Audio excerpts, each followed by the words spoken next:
Hey, and welcome to Calmer Conversations. I'm Cecilia, your host. Today, we're going to talk all about morning routines. And before you get your hopes up, I'm not going to tell you exactly what morning routine to have, but I am going to talk about my morning routines that I have had and do have right now, and perhaps how a morning routine can start to work for you. First, a comment about morning routines. Morning routines, almost more than anything else, get this sort of magical fairy dust belief stuck into them. Like, if we do the perfect things in the perfect order, then all problems will be solved in our life. And that your morning routine is honestly going to save you, and that you need to do everything the exact perfect way. And if you don't, then your life will be ruined and you're destined to die early. But if you do, then you're going to reach enlightenment. Something like that, right? And I'm being a little bit sarcastic, and I'm kind of going to the extremes, but it's also to illustrate how much faith we often put into morning routines. I want to say that I have had many morning routines since starting to do this work. And I also once believed that I needed a perfect morning routine, that if I had a perfect one, that it would save me. And I remember writing out, I don't know how many variations of the perfect morning routine on Sunday, that I was magically going to start on Monday, and then I would be fixed. I would be a perfect person after that. Everything would be good in my life, and it would be like done and dusted. Everything else would take care of itself. I will also say that I have had very intense morning routines over the course of this time, but that you don't have to have an intense morning routine. And in fact, if you're not a morning person, your morning routine does not have to look like waking up at 4 a.m. Okay, so first, if you want to do this work along with me, you might pause. Well, in just a second, I want you to pause and kind of think through something or write it out, whatever works for you. I want you to get clear on your own thoughts around a morning routine, like the beliefs you have around it, which might be something like I just said, right? Like, if I have the perfect morning routine, then I'll be a healthier person, or I'll be a better person, or everything else will fall into place. After you've done that, I want you to look at what your current morning routine is and just get clear on it, because whether you admit it or not, you have a morning routine. Right now, your morning routine might include hitting snooze 3 times, rolling out of bed, grabbing a cup of coffee, and like rushing to work, feeling behind. It might mean rolling over, waking up, and telling yourself, I have so much to do today. It might be waking up and meditating, right? It might be something else. So getting clear on what your current morning routine is, and then what you think your morning routine needs to be to kind of quote unquote fix you, right? What you think you're supposed to do. And the reason why I want you to get these all out of your head is because this work is so much of it is about bringing the unconscious or subconscious into the forefront. So understanding your own thoughts about a morning routine. And then let's just bust the myth. So do that work, right? Like, really, if you want to make changes in your life, you need to engage with this, right? So actually answer those questions for yourself. And know that there isn't a perfect morning routine. And how we know that there isn't a perfect morning routine is if you look across time and across people, there is no one morning routine that all successful or rich or famous or beautiful people do, right? There's not like, they don't all exactly do the same thing. And that's really important, because while a morning routine can be powerful and transformative in your life, it's not that you need to have one set of activities, or there is one set of activities that you need to do. In fact, I'd say the purpose of a morning routine is to help set you up for success within your day, and that can look different at different parts of your life. So, to illustrate this, I'm going to tell you what my most intense morning routine looked like. At this point, I was in grad school getting a master's in counseling. I had been doing yoga for a number of years, quite seriously. I had a meditation practice. It was quite serious. I had a part-time job at the Office of Voter Registration, which I could walk to, and started at 11 a.m. So I had time in the morning to kind of do what I wanted to do. And so this, if you if you had any doubts about Cecilia and her craziness, this is going to confirm it for you. Okay, so this morning routine looked like me waking up at 4 a.m. And I woke up at 4 a.m. not because I felt like I had to, but because I really loved it. 4 a.m. is kind of a special time in the day. I felt like I was most connected to myself and like the universe or God at that period in the day. And so I woke up at 4 a.m. So after I woke up, I would take a shower and have some warm lemon water, right? Those are like check boxes in the morning routine. Then I did somewhere between an hour and a half and 2 hours of yoga. So that brings us somewhere to around 6:15 to 6:30 in the morning, right? So that's what I did. Then I would meditate for about 20 to 30 minutes. So with the transitions in there, we're probably around 7 to 7:15. Then I would do loving kindness meditation. So the first kind of meditation that I did was transcendental meditation, which is how I was originally taught meditation. So I did transcendental meditation, which is usually advised to do about 20 minutes twice a day. So I would do that for 20 to 30 minutes. I never set a timer, but that's usually kind of where it ended up.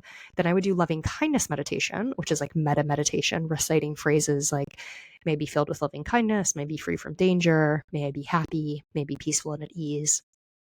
You get to pick them out, but there's something kind of around those that you repeat to yourself. And so that kind of rounded out my sitting. Oh no, that's not true.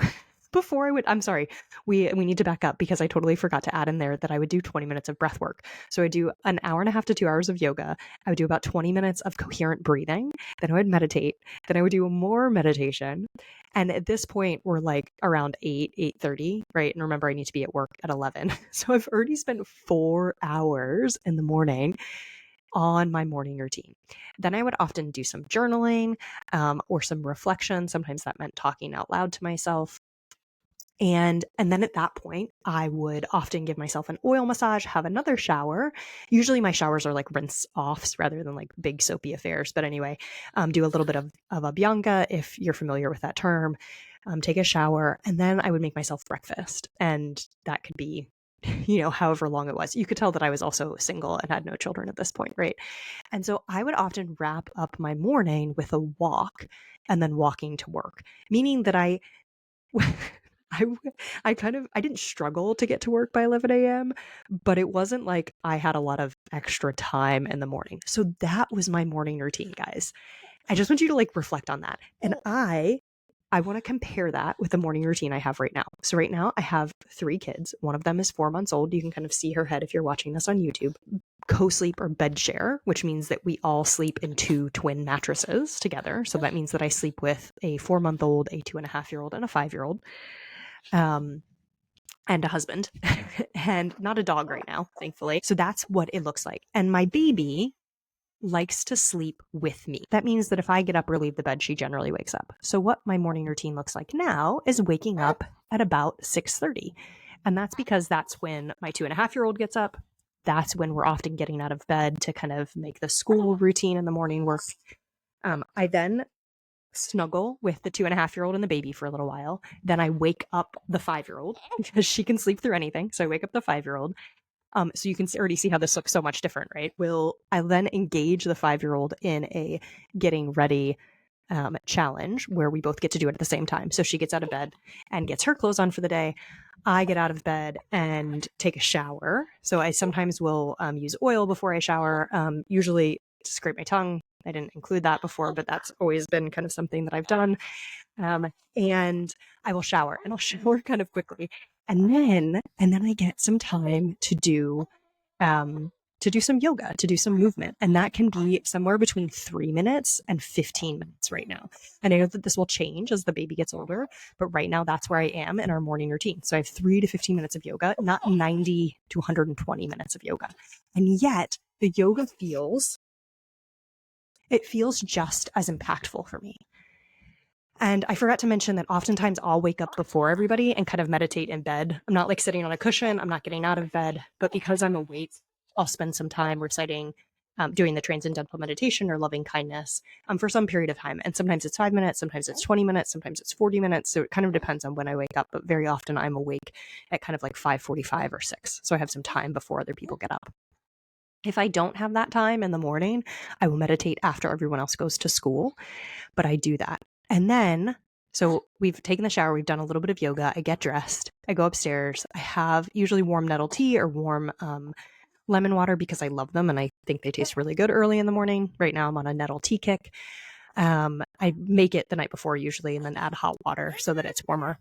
And then I see everyone off to school. And then I will go on a little walk, usually about 10 minutes.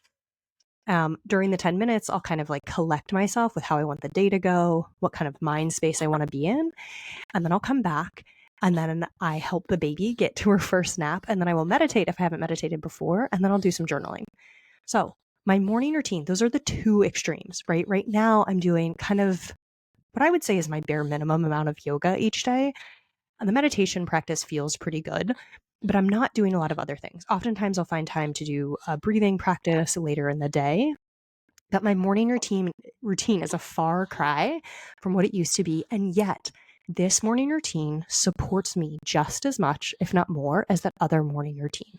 And that means that at different phases of your life and different times, different morning routines will work for you. So you wrote down what you think morning routines are going to give you, how maybe even writing down how you want to feel after your morning routine, which for me, it's connected with my body.